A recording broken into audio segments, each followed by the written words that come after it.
Um ataque chocou a cidade de Sobral, no Ceará.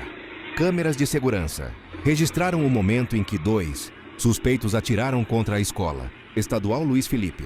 Eles chegaram em uma moto, desceram, dispararam da calçada para dentro da escola e fugiram em seguida. O ataque deixou 2 alunos mortos e outras 3 pessoas feridas. A polícia investiga a motivação do crime. Uma quantidade de drogas, uma balança de precisão e embalagens foram encontradas com uma das vítimas.